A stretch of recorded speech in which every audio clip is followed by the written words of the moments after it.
The baseball team welcomed 9 new student athletes. We'll tell you about them. Bronx basketball on the hard court at TCU. We'll show you how they did. And we say goodbye to a treasured member of the UTPA Athletics family. This is Bronc Country.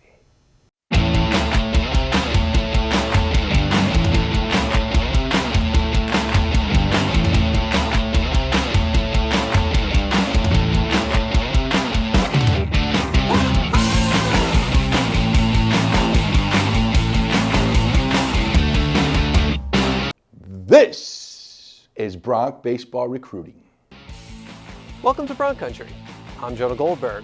Coach Mantrana unable to contain his excitement, having signed 9 talented student athletes for the 2014-15 season and also having them featured right here on Bronc Country.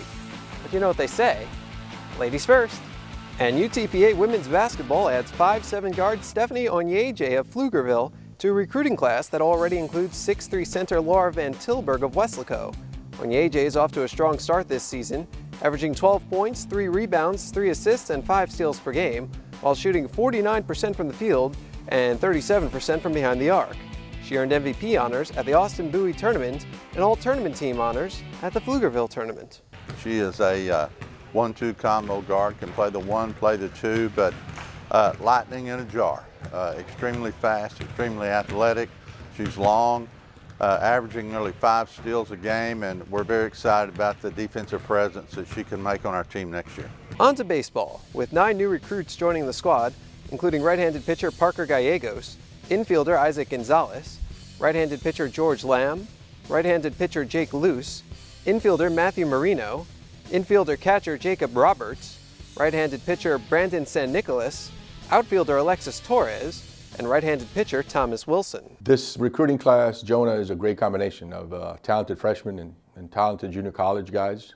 We brought in 5 freshmen and 4 junior college players. All of them wanted to be Bronx from the very beginning. All 9 will contribute to our success on the field and in the classroom, and they will all continue to bring about the high standards and the expectations that we're accustomed to. Parker Gallegos comes to the Bronx from Chandler Gilbert Community College in his hometown of Gilbert, Arizona, where as a freshman, he went 4-4 with a 4.02 ERA. He pitched 63 innings over 12 starts, striking out 35 while allowing just 7 extra base hits, none of which left the park. Also saw him in Arizona. Really quick movements with his delivery, which hitters don't like that. Hitters like slow, deliberate pitchers so they can really whack. Parker is quick with everything from the beginning to the time the ball comes at you. He's very quick, which makes hitters very, very uncomfortable. Has a tremendous 12-6 breaking ball. I mean, that's going to be an out pitch. You don't see that anymore. That's old school breaking ball. A lot of the time now the breaking balls are, basically 1 to 7 or 2 to 6. But he's got a 12-6. It just drops off the table. He also is about 86, 88 with the fastball. So with Parker, we're looking for him again to come in, compete for a spot as a junior college transfer in the WAC conference, and we're expecting for him to give us a lot of innings. Isaac Gonzalez comes to the Bronx from Valley Vista High School in Surprise, Arizona, where, as a junior, he had a triple slash line of 374, 472, 450. In 33 games, Gonzalez knocked in 36 runs and scored 31 times. He also stole 11 bases while primarily playing shortstop. Another good, talented high school player, middle infielder, outstanding hands. His feet work really, really well. And he has a very strong and accurate arm. I saw him also in Arizona. And at the time, we really didn't know whether we wanted to bring in another middle infielder or maybe possibly another pitcher. But after seeing him a couple times, and it's funny how it worked out, I was there to see somebody else, a pitcher, and I saw him the first time. I was there to see another guy from another team, and they played against him. And everything they hit to him, I mean, he just made every play, and he made it look simple. So, again, very good hands, great feet, strong, accurate arm, excellent defender. He can play Division I baseball right now. George Lamb comes to the Bronx from Desert Ridge High School in Mesa, Arizona, where he made 3 starts as a junior, going 2-1 with a 4.20 ERA. Another very talented right-handed pitcher from the high school ranks. I saw him over in Arizona, and I was impressed with his stuff. Right now, he'll sit 87, 89. Really good rhythm, good tempo with his delivery. Has a 3/4 arm slot, good secondary pitch. He has thighs like a running back, which you like to see in your pictures. And he's got a very, very bright future for us here at Pan Am. The 6'1", 170-pound Jake Luce comes to the Bronx from Waxahachie High School, where he has seen his velocity increase over the last year, going from 82-83 to 88-89 entering his senior season. You know what? He's one of the freshmen that we're bringing in. He's going to be an outstanding pitcher for us. He's got really good stuff. He's polished, strong mental makeup, and we're expecting for him to compete from the very beginning. Matthew Marino comes to the Bronx from Corpus Christi Ray, where, as a junior, he hit .447 with a .500 on base and .744 slugging percentage.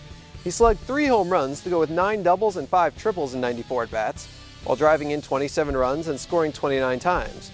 He was 15 for 17 in stolen base attempts. Marino also saw time on the mound, appearing in 6 games and recording 3 wins, while striking out 16 in just 12 innings. Matt Marino, very talented.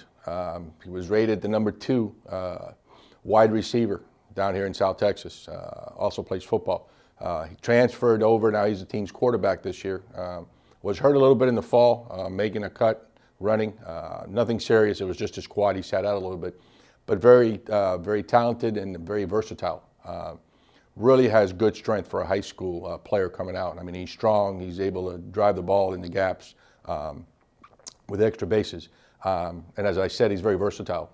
So he's one of the guys that you need on a team to be successful, where you can put him in different positions and he'll be able to play and help us win. Jacob Roberts is slated to play his sophomore season at Cisco Junior College after spending his freshman season at Coastal Carolina. He was a 3-year starter at Plainfield South High School in Illinois and ranks among the school's career leaders in home runs, RBI, runs scored, hits, and stolen bases. He hit .422 with a Southwest Prairie Conference leading 11 doubles, 24 RBI, and 28 runs scored as a junior.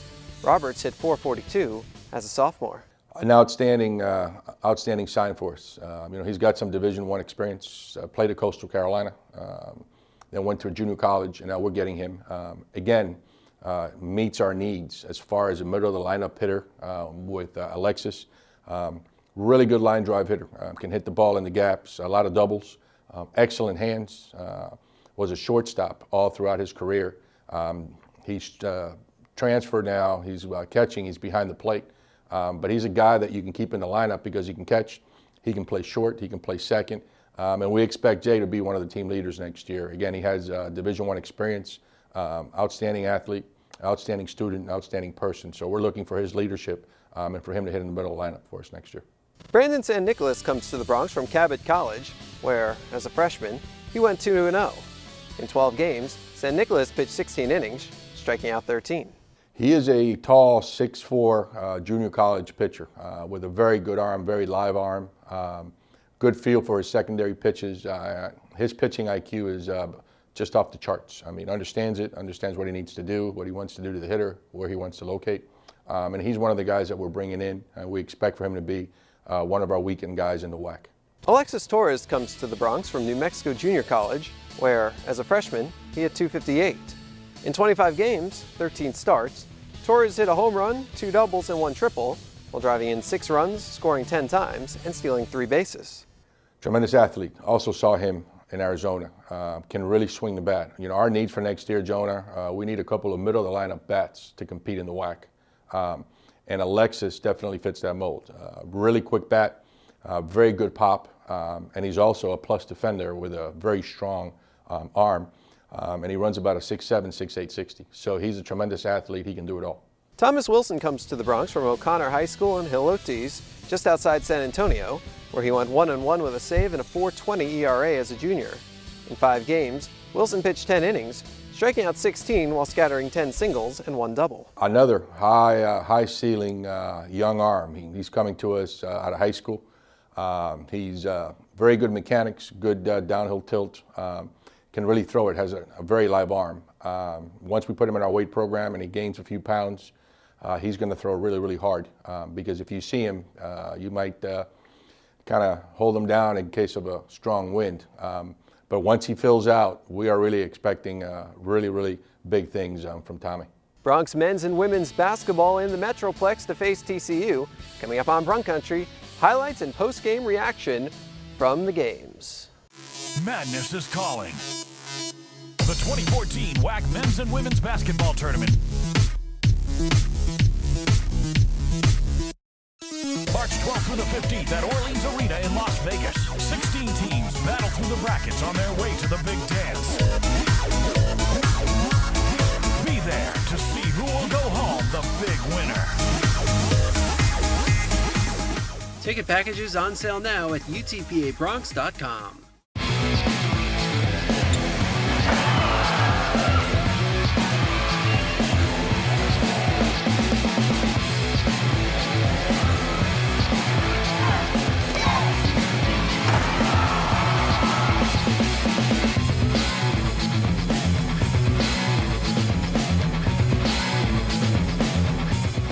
This commercial brought to you by Lax Furniture, an official sponsor of the University of Texas Pan American Intercollegiate Athletics.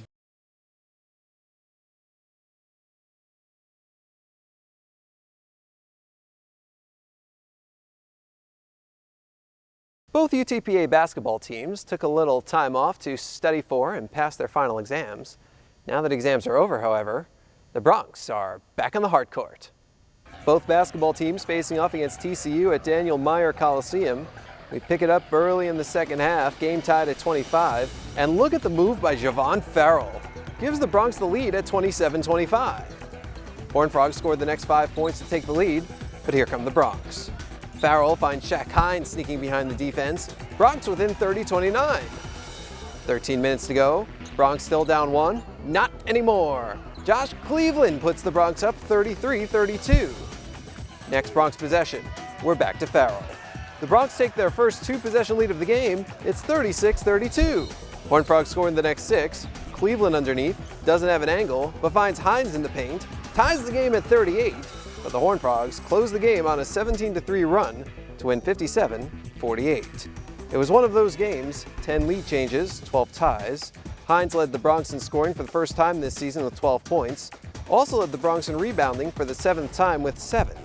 Justin Leathers also in double figures with 10 points. We competed for a while and just couldn't finish it out. Had a chance, had a nice lead, had a couple of calls not go our way and a couple plays we didn't make, but kids were out there trying, working at it. Here's a look at the WAC non-conference standings. The Broncs didn't have the only near miss on Sunday, with Chicago State falling at DePaul in overtime and Bakersfield getting edged by USC. The Broncs are back in action on Wednesday at SMU. Big game, excellent team, talented team, far more talented than TCU, I believe, right now. But going to be a tough one for us, too. Got to go out and make the right plays. An hour after the men finished up, the women took the court. The game was close early. Kaylin Boyd picks up the steal and comes coast to coast for a layup. Scored the Broncs' first 8 points. It's 11-8 Horned Frogs. Horned Frogs extend their lead to 6, but Brittany Bush with the layup to bring the Broncs within 14-10. Move ahead to the second half. TCU pulling away, but Bush doing everything she can to keep the Broncs close. Connects from the baseline there. Laquita Garner in on the action, hits the jumper. Bush along the baseline, banks it in. And then Shazay Wright and Sherelle Price with threes, but the Horned Frogs go on to win 73-47. Bush finished with her third double-double of the season, scoring 13 points with 10 rebounds and 2 steals. Kaylin Boyd led the Broncs in scoring with 14 points. Shooting continues to plague us. Defensively, we didn't do a bad job. It wasn't great. Here's a look at the WAC non-conference standings. The Broncs still near the top, right behind Grand Canyon and Idaho. The Broncs return home Wednesday at 7 when they host UT Arlington. UT Arlington will be a handful because they're going to run the zone. Everybody's going to run the zone against us. And until we hit a few shots, we'll see what happens. If you can't make it to every game but still want to find a way to support the Broncs, donate to the Bronc Athletic Fund today. You can become a member of the BAF for just $50 a year. All of the money raised goes directly to student-athlete scholarships, so visit BroncAthleticFund.com today to see how you can make a meaningful impact on the lives of student-athletes. One way you can donate to the Bronc Athletic Fund is by participating in our 8th annual bait fishing tournament, affectionately known as BAIT, on South Padre Island on April 12th. You can be one of 8 teams to win over $10,000 in cash prizes, including a $4,000 grand prize. There's also a raffle to win a $35,000 boat. Interest piqued? Visit UTPABronx.com/bait for more information. Shortly after concluding last week's episode of Bronc Country, we were saddened to learn about the passing of a good friend of UTPA Athletics. Next on Bronc Country, we remember UTPA team photographer Dutch Cowgil.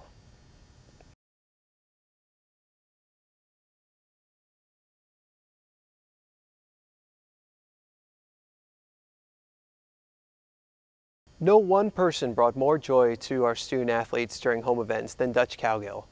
His title had been team photographer since November of 2010, but in reality, he had been the memory maker for the UTPA student athletes. On December 10th at 5:35 p.m., Dutch passed away. He was 59. He is survived by his wife, Dana, who resides in Edinburg. The special thing about Dutch is that he never took photos for the money or the marketing aspects. He took the photos so the student athletes would have memories that they could cherish for years to come. He cared so much about our student athletes, and all he ever wanted was a thank you. He was a good photographer and an even better person. I'm proud to have been able to call him my friend. Now, we would like to give our coaches and staff an opportunity to remember Dutch while showing you some of his best work. On behalf of the Department of Intercollegiate Athletics, we send our deep sympathy to the Cowgil family and his wife Dana. Dutch was an integral part of the UTPA Athletics and believed in our mission and vision of student-athlete success.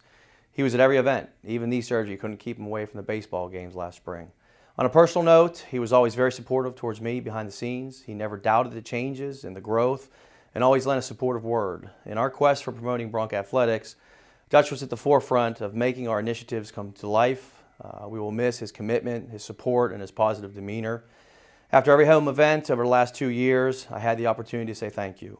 I just want to take this opportunity to say thank you one last time. Losing Dutch Cowgil has been a very hard day for me because you described Dutch first class and genuine. He will be missed by UTPA Bronc Athletics. He was a great person. He was a nice man. You can tell that he really enjoyed what he did. And I think the reason why he enjoyed it so much was because he knew the pleasure and the thrill that he was giving each and every one of our athletes after he took those pictures. And he gave the pictures, or we would give the pictures to our athletes, the joy and the thrill of watching themselves, in particular senior day. He would take the pictures that we would put on the frames with the jersey for our seniors, and I think Dutch was the type of individual that could see and feel the joy that he was bringing to each and every one of our athletes. So we're really going to miss Dutch. He was one of a kind, nice man with very positive and very endearing personality, and we're really going to miss him. He will be sorely missed. It caught us all off guard. Was a great guy. He's been doing our headshots and taking pictures of our team the entire time I've been here. So, again, it's a great loss for the Bronx and the department as a whole, and our best to his family. Dutch was a great guy. We loved having him at all of our home events. All the girls really enjoyed seeing him around. He felt like he was a part of our team when he was out there, just because we had seen him so often. He had gotten so comfortable with everyone, and I loved having conversation with him, small talk. Sometimes he relaxed me during our matches when I got a little bit too stressed out about the little things. So it was always nice to see him. Even at some of the other programs' games, having a chance to talk to him was always really pleasant. Still, deeply shocked and saddened by the news of Dutch's passing. I don't know that it'll truly fully hit until we don't see him on the sidelines at basketball games and baseball games, and then, really the full effect for us in our program next fall when he's not there. But we lost a great man, a great person, and someone who was a huge asset to our program. But that's the least of things there. He was just such a great person that he always, wished you the best, wanted the best, always had a moment to just chat briefly. He was great with my family, and that's something that really hit home over the last 24 hours is, through him and his eyes and his camera, I was able over the last 2.5 years to see my children growing up. Because every time we walked in an arena, whether it was volleyball, baseball, basketball, it didn't matter, that camera popped out and he was shooting pictures of my wife and my kids. And so we kind of went back last night a little bit and went through some of the pictures and saw their progression through, like I said, through his eyes, through the lens of the camera that he always had with him. And that's going to be missed, obviously. But like I said, he was just a top-notch person and someone that this program and this university and this world can't replace. Student athletes took to Twitter after learning the news. Women's tennis player Regan Greenwood tweets that she was in shock and that Dutch will be greatly missed by everyone. Women's basketball player Kaylin Boyd tweets, "Rest in peace, Mr. Dutch. Amazing guy. It was great always being able to talk to you. You believed in us when we didn't believe in ourselves. You will be missed. Just won't be the same without your face behind that camera. Just can't believe this." Track and field's Rebecca Rodriguez tweets, "Too many times am I reminded how life is way too short. You never know when you will talk to someone for the last time. Always be kind. Rest in peace, Mr. Dutch. Your kind heart will be missed." Track and field's Deandra Barroso tweets, "Rest in peace to one of the kindest men I had the privilege of meeting. Who knew Friday would be the last time we would see him taking pictures of us?" Former baseball player Guadalupe Barrera tweets, "May you rest in peace, Dutch. God bless you and your family. Thank you for being such a great photographer, but most importantly, a great friend. God bless." That tweet retweeted by current baseball player Matt Daniels. Volleyball player Macy Singleton tweets, "So sad, brought me to tears. Such a kind and caring man, and he will definitely be missed." Volleyball player Corinne Acuff tweets, "Rest in peace, Dutch Cowgil. I will never forget the encouraging compliments you give me after the games for having such high spirits." And local TV sports reporter Joe Bowling took to Twitter as well, saying Dutch Cowgil was always the first one to walk over and say hi when covering the Vipers and the Broncs. Dutch Cowgil, UTPA Athletics team photographer, friend to many, husband to one, gone at 59. Madness is calling. The 2014 WAC Men's and Women's Basketball Tournament. March 12th through the 15th at Orleans Arena in Las Vegas. 16 teams battle through the brackets on their way to the big dance. Be there to see who will go home the big winner. Ticket packages on sale now at UTPABronx.com.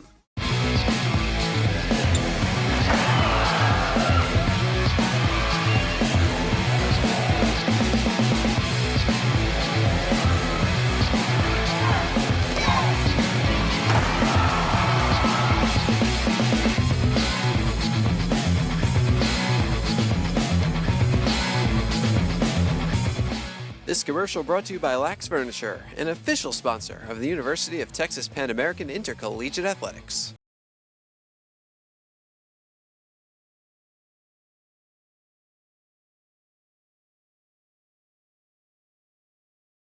Here's what's coming up for the Broncs. Women's basketball comes back home for the first time in a month to host UT Arlington, while the men visit SMU. The men then get a good week off from practice, so they can go home while the women head to a tournament in Wichita to face the University of Nebraska-Omaha and then host Wichita State. We want to thank you for stamping your passport in Bronc Country this week. Schedule another visit for next week. But until then, go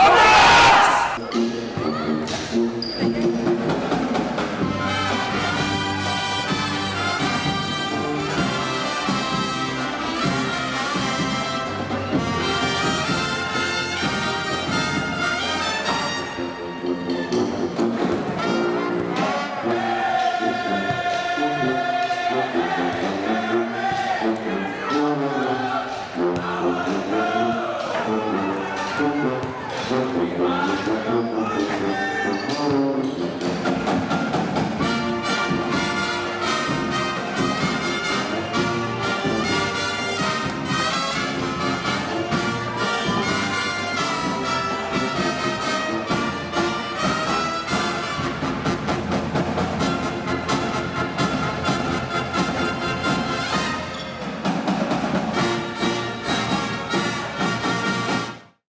Madness is calling. The 2014 WAC Men's and Women's Basketball Tournament. March 12th through the 15th at Orleans Arena in Las Vegas. 16 teams battle through the brackets on their way to the big dance. Be there to see who will go home the big winner. Ticket packages on sale now at utpabronx.com.